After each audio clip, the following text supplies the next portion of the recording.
예, 본문에 충격적인 사건이 나타납니다.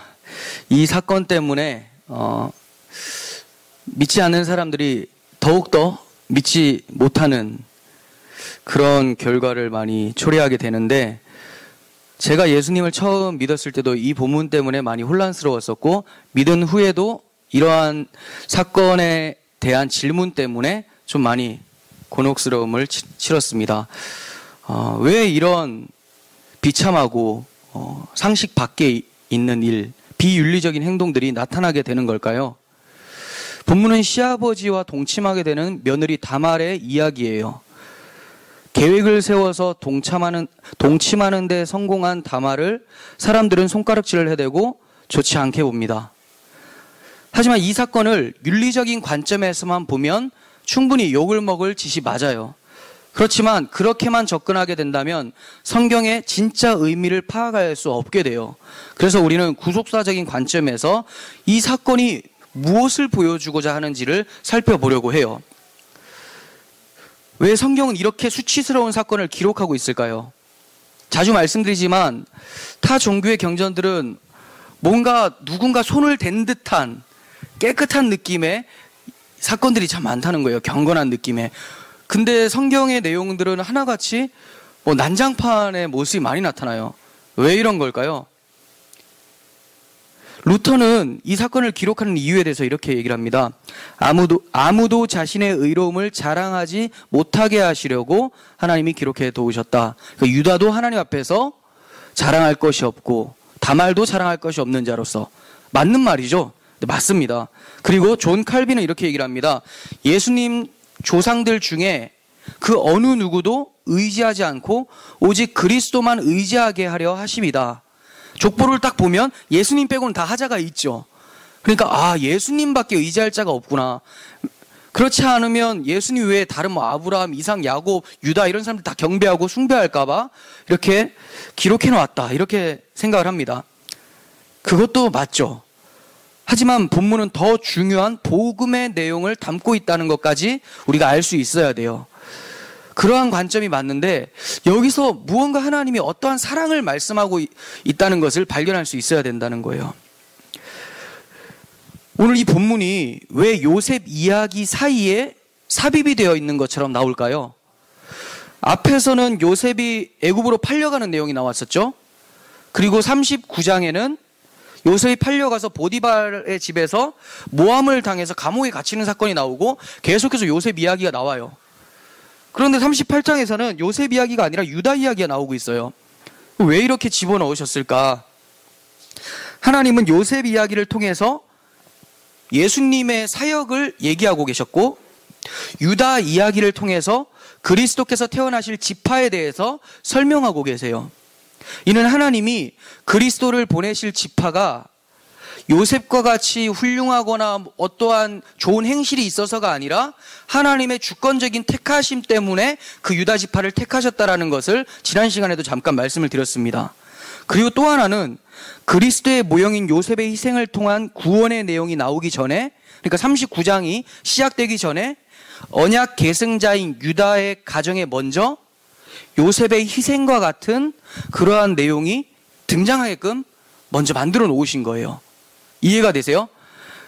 요셉 이야기가 39장부터 이제 희생으로 인해서 형들이 구원함을 받는 것이 나오죠. 그 희생으로 인해서 구원함을 받는 내용을 미리 그림자로 유다지파에서 올 예수 그리스도가 유다지파에서 오시는데 그 유다지파의 족장의 가정에서 살짝 보여주고 있는 거예요. 이러한 요셉의 희생, 즉 예수 그리스도의 희생이 본문에 어떻게 나타나고 있는지를 살펴보려고 합니다. 우리는 지난 시간에 요셉을 죽이려고 했고 결국 팔아먹은 형들의 죄악을 살펴보았어요. 이 중에 유다를 통해서 예수님이 오시게 되지만 유다 또한 별반 차이가 없는 자라는 것을 우리는 살펴봤습니다. 38장은 유다의 죄악에 대해서 계속해서 기술함으로써 시작을 하고 있어요. 1절을 보시면 그 후에 유다가 자기 형제들로부터 떠나 내려가서 아둘람 사람 히라와 가까이 하니라, 이렇게 시작을 합니다. 그 후에라는 말은 37장 마지막에 요셉이 친위대장 보디발에게 팔렸더라 하고 끝나죠. 그 이유예요. 요셉을 팔아먹은 이유를 말을 하는 거예요. 유다가 형제들을 떠나서 가나안 31성읍 중에 하나인 아둘람 사람 히라에게로 가요. 그러니까 가나안 족속에게로 가는 거죠. 이것은 약속의 백성이 그가 이방인들과 함께 어울려 다니면서 세속화되는 모습을 보여주고 있는 거예요. 그 결과 그는 거기서 가나안 사람 수아의 딸을 보고 그녀와 동침하여 새 아들 엘 오난 셀라를 맞이하게 돼요. 낳게 되죠. 하나님이 유다와 그의 가정을 기뻐하셨을 리가 없죠. 왜냐하면 그것은 가나안 족속으로부터 낳은 자식이고 유다의 세속화를 뜻하기 때문에 하나님께서는 유다와 그 자식들 모두 하나님께서는 원하지 않으셨을 거예요. 구약시대의 이스라엘 백성은 하나님이 택하신 민족이기 때문에 순수혈통을 유지해야 됐어요. 그래서 노아 때의 세속을 막기 위해서 하나님은 홍수를 통해서 세속을 막아주셨고, 아브라함, 이삭, 야곱의 때에는 애굽이나 그랄, 세겜과 같은 이방 민족들과 그들이 함께 거주하는 것을 용납하지 않으셨던 거예요. 그럼에도 불구하고 유다는 자신들의 선조들의 죄악을 그대로 답습하고 있는 모습이 오늘 본문에 나타나고 있는 거죠. 이렇게 해서 시간이 흘러 아이들이 자라게 되자 유다는 장자 엘의 아내로 다말을 데리고 옵니다. 그런데 장자 엘이 하나님 앞에서 악하기 때문에 하나님이 그를 죽이셨다, 이렇게 얘기를 합니다. 엘이 자녀가 없이 죽게 되자 유다는 그 당시 풍습대로 차남 오난에게 형수를 취하여서 형의 대를 잇도록 권합니다. 우리나라는 부여 때 이러한 형사 취수제가 있었어요. 형이 죽으면 동생이 형수를 취하게 된다. 네. 그래서 대를 이어주게 되는 거죠. 근데 대를 이어줄 뿐만이 아니라 재산 상속권도 이어주게 돼요. 그럼 이게 뭐냐면 내가 형수하고 결혼해서 아들을 낳았는데 이건 내 아들이 되는 게 아니라 혈연 관계에선 내 아들이지만 법정으로는 형의 아들이기 되기 때문에 나에게는 전혀 재산권이 돌아오지 않는 거예요.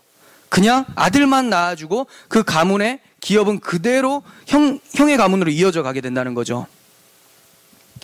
그래서 이러한 것이 못마땅한 오난이 형수하고 부부관계를 하게 되는데 땅에다 설정하게 되는 것을 말씀하고 있습니다. 오난의 이러한 행동은 하나님이 보시기 악했기 때문에 그 또한 죽게 돼요. 뭘 그리 잘못했다고 죽이신 걸까? 언약 백성에게는 너무나 중요한 일이 있는데 그게 바로 아들을 낳아서 가문의 대를 잇는 거였어요.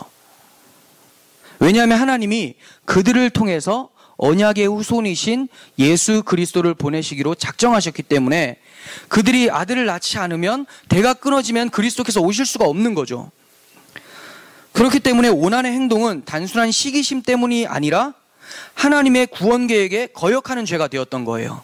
그래서 하나님 앞에서 죽임을 당하게 되는 거죠. 하나님의 구원 계획에 동참하려면 희생이 따르게 됩니다. 자신의 것을 생각하지 않고 오직 하나님의 계획에만 초점을 두어야 하기 때문에 자기 부인이 반드시 일어나게 돼요. 하지만 오난은 자기 가문에 초점을 맞추었기 때문에 하나님의 계획에는 눈을 두지 않았었어요. 자신의 희생으로 형의 가문을 살리는 일을 하기 싫었던 거죠. 하나님의 구원 계획이 안중에 없었던 거예요. 언약의 후손들이 이어져 내려오는 것이 너무나 중요하기 때문에 하나님은 훗날 모세를 통하여서 계대 결혼, 즉 형사 취수제를 율법으로 세워주십니다. 신명기 25장 5절을 보겠습니다. 형제들이 함께 사는데 그중 하나가 죽고 아들이 없거든 그 죽은 자의 아내는 나가서 타인에게 시집가지 말 것이요 그의 남편의 형제가 그에게로 들어가서 그를 맞이하여 아내로 삼아 그의 남편의 형제된 의무를 그에게 다 행할 것이요 그 여인이 낳은 첫 아들이 그 죽은 형제의 이름을 잊게 하여 그 이름이 이스라엘 중에서 끊어지지 않게 할 것이라. 그러나 그 사람이 만일 그 형제의 아내 맞이하기를 즐겨하지 아니하면 그 형제의 아내는 그 성문으로 장로들에게로 나아가서 말하기를 내 남편의 형제가 그의 형제의 이름을 이스라엘 중에 있기를 싫어하여 남편의 형제된 의무를 내게 이행하지 아니하나이다 할 것이요 그 성읍 장로들은 그를 불러다가 말할 것이며 그가 이미 정한 뜻대로 말하기를 내가 그 그 여자를 맞이하기를 즐겨하지 아니하노라 하면 그의 형제의 아내가 장로들 앞에서 그에게 나아가서 그의 발에서 신을 벗기고 그의 얼굴에 침을 뱉으며 이르기를 그의 형제의 집을 세우기를 즐겨하지 아니하는 자에게 이같이 할 것이라 하고 이스라엘 중에서 그의 이름을 신벗김 받은 자의 집이라 부를 것이니라. 이렇게 말씀합니다. 이해가 되셨어요?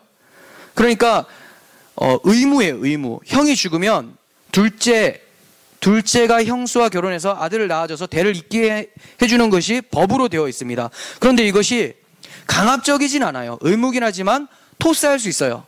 다른 사람에게 넘겨줄 수 있습니다. 내가 하기 싫으면 그 다음 주자한테 넘길 수는 있는데 그럴 때 이 사람은 굉장히 수치를 당하게 돼요. 왜냐하면 형제에게 해야 될 의무를 하지 않았기 때문에 얼굴에 침을 뱉고 신을 벗겨요.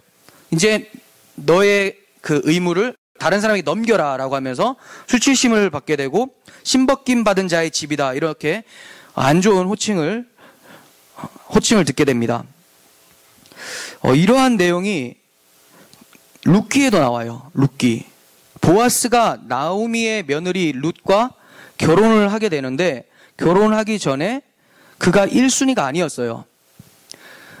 룻의 남편이 죽었었죠. 근데 보아스가 첫 번째가 아니라 그보다 더 가까운 친족이 있었어요. 그런데 그 가까운 친족이 자기가 룻과 결혼해서 대를 이어주기를 싫어했었습니다. 왜냐하면 결국은 자기의 것도 되는 것이 아니라 자기의 희생만 따르기 때문에 그렇게 하지 않았던 거죠. 그래서 그를 가리켜서 신벗김을 받은 자, 그가 신을 벗어주고 그리고 나서 보아스가 룻에게로 들어가서 결혼을 하게 되는 것이 룻기 내용이에요. 오나는 이렇게 자기 희생을 피해서 형제된 마땅한 도리를 이행하지 않고 하나님의 구원 계획에 거역해서 죽게 된 거예요. 이처럼 두 아들을 잃은 유다는 다말에게 아직 셋째 아들 셀라가 어리니까 그가 성인이 되어서 다 자라기까지 너는 친정에 가서 정절을 지키면서 과부로 있어라 이렇게 얘기를 합니다. 그런데 이 말이 나중에 자기 아들을 줄 것처럼 말하는 것 같지만 그 이면에는 셀라 또한 죽게 될까봐 염려해서 떠나보낸 거였어요. 즉 그는 가문을 이어가야 하는 하나님의 뜻을 저버리고 막내 아들을 살리기 위해서 다말을 친정으로 보내버린 거죠. 그러니까 유다는 모든 잘못이 다말에게 있다고 생각을 하고 있는 거예요. 자식 먹은요 뭐 이런 얘기 하잖아요. 드라마 같은 데 보면. 지금 이 유다가 그런 생각을 하고 있는 거죠. 하지만 정작 아들들이 죽은 이유가 뭡니까? 유다의 세속화된 죄악, 그리고 아들들의 죄악 때문에 죽은 거예요. 사람들은 이처럼 자신의 죄를 돌아보려고 하지 않고 남 탓으로 일관하는 모습을 보여요. 하나님이 우리의 삶에 어떠한 시련을 허락하실 때 우리는 우리 자신의 죄악을 돌아볼 수 있는 지혜를 가졌으면 좋겠습니다. 이렇게 유다와 그의 아들들의 죄악으로 인해서 유다 가문이 끊어질 위기에 처했습니다. 하지만 하나님의 계획은 유다 지파를 통해서 예수님을 보내실 거였어요. 그러니까 이런 위기가 찾아와도 하나님의 인도함 속에서 이러한 위기들은 다 사라지게 되는 것을 이후에 보게 됩니다. 시간이 한참 많이 흘렀어요. 그래서 유다의 아내는 죽게 됩니다. 나이가 들어서 죽은 것으로 보여져요. 그가 아내를 위해서 애곡하는 기간이 끝나자 아둘람 사람 친구 히라와 함께 딥나로 가서 양털 깎는 곳에 이르게 됩니다. 양털 깎는 기간은 축제 기간이죠. 지난번에도 말씀을 드렸었는데, 그런데 단순한 축제 기간이 아니라 여기가 지금 가나안 사람들의 양털 깎는 장소예요. 즉 이곳은 다산의 신인 바알과 아스다롯을 경배하는 종교 의식이 함께 축제로 나타나고 있었던 곳이에요. 이것은 유다가 친구 히라의 이방 종교 의식에 대해서 관대하거나 참여했던 것으로도 보여집니다. 이처럼 언약을 이어갈 유다 지파의 족장 유다는 세속화에 깊이 빠져 있었던 것을 보게 돼요. 점점 심해지는 거죠. 그의 세속화가. 유다가 딥나로 올라왔다는 소식을 다말이 듣게 됩니다. 다말이 딥나에 살고 있었던 것 같아요. 다말이 생각하기로는 시간이 한참 지났기 때문에 셀라가 충분히 다 자랐었고 자기하고 결혼할 수도 있음에도 불구하고 시아버지가 자기를 부르지 않는 것을 떠올렸어요. 그래서 그가 계획을 세우게 됩니다. 무시무시한 계획이죠. 이 계획은 윤리적인 관점에서는 있을 수 없는 끔찍한 계획이었어요. 그녀는 과부의 복장을 벗어버리고 창녀의 복장으로 갈아입습니다. 그녀는 얼굴로 너울을 가리고 온몸을 옷으로 덮은 후에 딥나 길 곁 에나임 문에 앉아 있었어요. 유다는 그 창녀 복장을 한 다말을 자신의 며느리라고 생각하지 못하고 다가가서 관계를 요구합니다. 이에 다말이 그 대가로 무엇을 주겠습니까? 라고 묻자 유다가 염소 새끼를 주겠다 이렇게 얘기를 해요. 그런데 다말이 이렇게 대가를 요구한 것은 대가 자체에 집중했다기보다는 이후에 있을 일에 대해서 대처 방안으로 담보물을 준비하기 위해서 그렇게 말을 한 거예요. 유다가 염소 새끼를 주겠다고 하니까 다말이 염소 새끼를 받기까지 그러면 담보물이라도 주세요라고 하니까 무엇을 줄까? 유다가 물어봅니다. 그랬더니 당신이 가지고 있는 도장과 그 끈과, 그러니까 끈에 연결된 도장 같아요. 도장 끈과 그리고 지팡이를 달라고 얘기를 해요.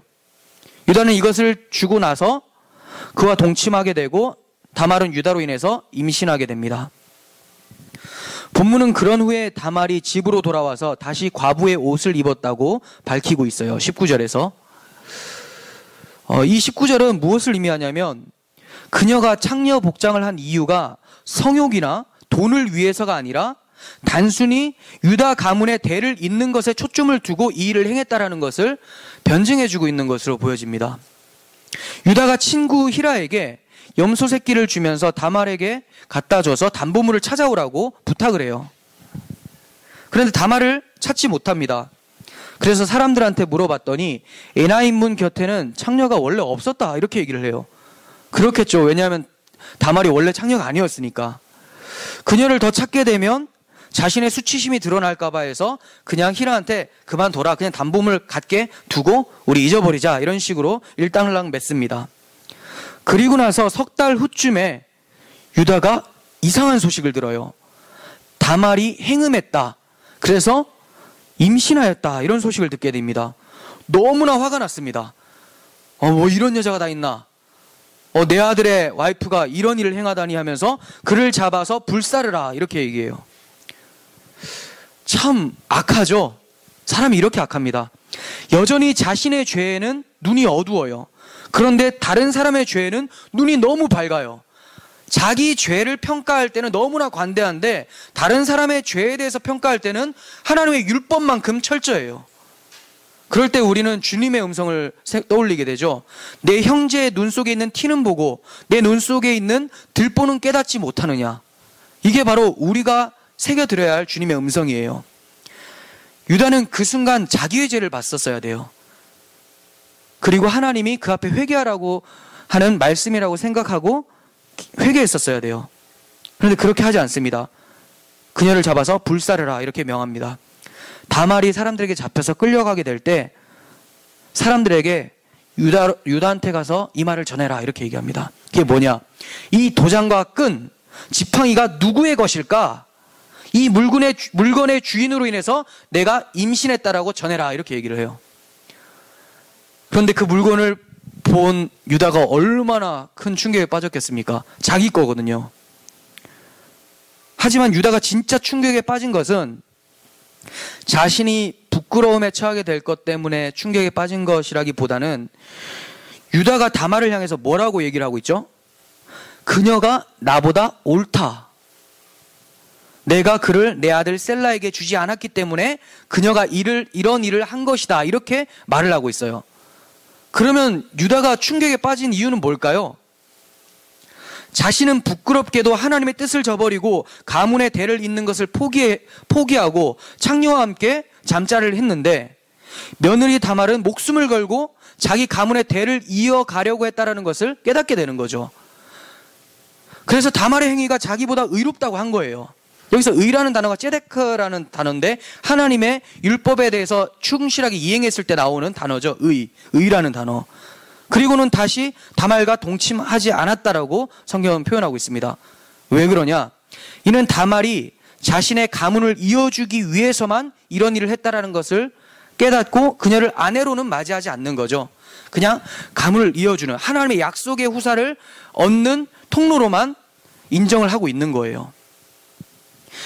다말의 희생을 통해서 야곱에게 허락하신 하나님의 언약을 하나님이 이루시기 위해서 하나님이 얼마나 열심히 약속을 지켜내시는지를 보게 된 거예요.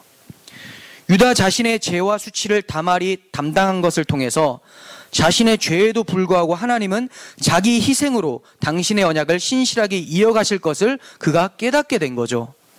이러한 차원에서 요셉의 생애를 우리가 보는 거예요. 요셉은 자기 형들의 손에서 팔려가게 되지만 결국은 그 팔려간 요셉의 희생이 그 형들을 구원하게 되는 것이죠. 그러므로 요셉의 이야기 중에 갑자기 유다 이야기가 나오는 것은 우연의 일치도 아니고 누가 끼워 넣은 것도 아니고 일부러 하나님께서 모세에게 작성하라고 할 때 그 의미를 부여하시기 위해서 집어넣은 거예요. 요셉의 희생이 의미하고 있었던 그리스도의 희생을 언약의 줄기인 유다의 가정에 먼저 그림자로 보여주신 사건이 바로 유다와 다말의 사건이라는 거죠. 드디어 다말이 자녀를 낳게 되는데 쌍둥이를 낳게 돼요. 베레스와 세라라고 합니다. 이 베레스는 룻기에 등장을 합니다. 룻기 4장 12절 보겠습니다. 여호와께서 이 젊은 여자로 말미암아, 이 젊은 여자는 룻이에요. 내게 상속자를 주사, 이 내게는 나오미예요. 나오미에게 축복하면서 얘기해 주는 거예요. 여호와께서 이 젊은 여자로 말미암아 내게 상속자를 주사 내 집이 다말이 유다에게 낳아준 베레스의 집과 같게 하시기를 원하노라. 룻이 보아스와 결혼하는 것을 축복하면서 축하해 주면서 나오미에게 축복을 해주는 장면이죠. 근데 뭐라고 합니까? 다말이 유다에게서 낳아준 베레스의 집과 같이 되기를 원한다. 네. 여기서 누구의 이름이 먼저 나옵니까? 유다보다는 다말의 이름이 먼저 나오죠. 다말이 유다에게서 낳은 아들을 지금 수치로 보고 있습니까? 부끄럽게 생각하고 있어요, 성경이? 그렇지가 않죠.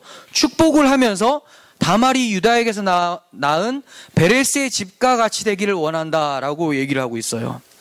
자랑으로 보고 있는 거예요. 다말이 유다에게 대를 이어준 이 희생이 보아스에게도 나타나고 있어요. 보아스가 룻과 결혼해서 굳이 기업을 물어줄 필요가 없지만 자기의 희생을 통해서 기업을 물어주고 있는 것이죠. 그러니까 결국 다말이 유다를 통해서 낳은 베레스가 베레스의 후손으로서 보아스가 오게 돼요. 유다, 베레스, 헤스론, 람, 아비나답, 나손, 살몬, 보아스 이렇게 오게 되죠. 그리고 이 보아스를 통해서 누가 오냐? 오벳, 이세, 다윗 이렇게 오는 거예요. 그러니까 우리가 볼 때 이거 너무 수치스럽고 어떻게 이런 악한 일을 저질렀느냐라고 생각하는 이 사건을 통해서 베레스가 태어나게 되고 보아스가 태어나게 되고 다윗이 태어나게 되고 그 다윗의 후손으로서 오실 예수 그리스도께서 탄생하게 된다는 거죠.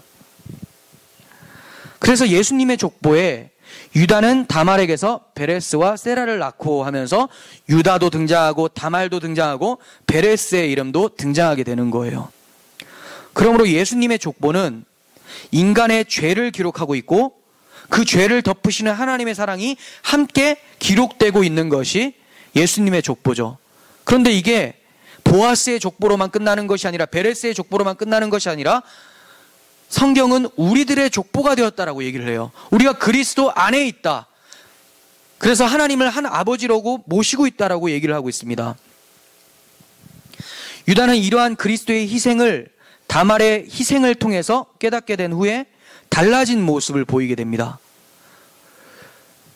다말을 통해서 하나님의 사랑이 어떠한지를 발견하고 나서 그가 완전히 변하는 모습을 보게 되는데 그게 뭐냐? 요셉이 총리가 된 후에 가나안에 기근이 들어서 형들이 식량을 구비하기 위해서 애굽으로 내려갑니다. 그런데 형들은 요셉을 알아보지 못했는데 총리가 된 요셉을 알아보지 못했지만 요셉은 형들을 알아봤어요. 하지만 아는 채 하지 않고 일부러 그들을 정탐꾼으로 몰아붙여요. 그리고 한 명을 볼모로 잡고 베냐민을 데리고 오면 순전한 마음으로 무역하려고 온 자들이라고 인정해주겠다 이렇게 얘기를 합니다.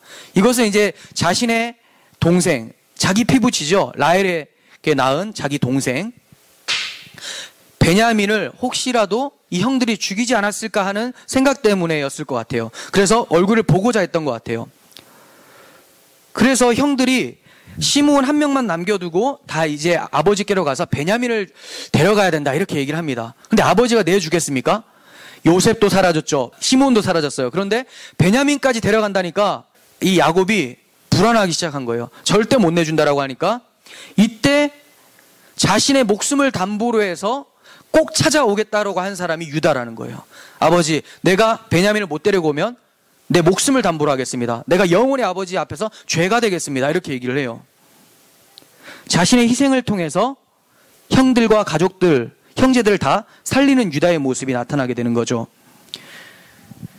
유다처럼 자신의 죄는 보지 못하고 오히려 자신을 위해서 희생하는 다말을 죽이려고 하는 자들이 바로 우리들이라는 거예요. 유다가 도장, 끈, 지팡이를 보자 자신의 죄가 폭로당하고 다말의 희생을 깨닫게 된 것처럼 우리 주님은 유다와 같은 우리에게 우리가 지고 가야 했을 그 십자가를 내어놓고 계신다는 거죠. 이 십자가 앞에서 우리의 죄악은 폭로당하고 그러한 우리를 위해서 희생하신 그리스도의 사랑을 발견하게 되는 거예요. 우리는 날마다 주님의 십자가 앞에서 유다가 받았던 그 충격을 받아가면서 하나님께 의지하는 자로 서야 되는 거예요. 정리하도록 하겠습니다. 하나님은 다말의 희생을 통해서 요셉의 희생을 보게 하셨고 요셉의 희생을 통해서 그리스도의 희생을 보게 하셨어요. 우리는 그리스도의 희생을 통해서 복을 누리면서 살고 있습니다. 이 복을 받은 자, 그리스도의 희생을 통해서 이 복에 참여된 자라면 우리는 이제 자기 희생을 통해서 그리스도의 사랑을 흘려보내는 자로 서야 되는 것이 우리들의 삶의 모습인 것입니다. 기도하겠습니다. 하나님 아버지, 우리들의 모습이 유다의 모습과 같습니다. 자기를 위해서 희생한, 자기 가문을 위해서 희생한 자를 죽이려고 불사르려고 했었던 우리들의 모습이 이 사건을 통해서 나타납니다. 예수 그리스도께서 우리를 위해서 죽으셨음에도 불구하고 우리는 그 예수를 죽이려고, 우리는 그 예수를 용납하지 않으려고 했을 때 하나님께서 계속해서 우리의 죄악을 폭로시키는 십자가를 보여주시고 그 십자가 앞에서 그리스도의 사랑을 발견하게 하시고 이제 그 사랑으로 인해서 우리를 살게 하신 것, 하나님 날마다 유다가 받았던 그 충격, 십자가를 내어놓으실 때 우리가 받는 그 충격 속에서 살 수 있도록 도와주시옵소서. 그 그리스도의 십자가 사랑 안에서 살면서 하나님의 위로를 받고 약속에 참여되는 우리 모두가 되게 하여 주시옵소서. 예수님의 이름으로 기도합니다. 아멘.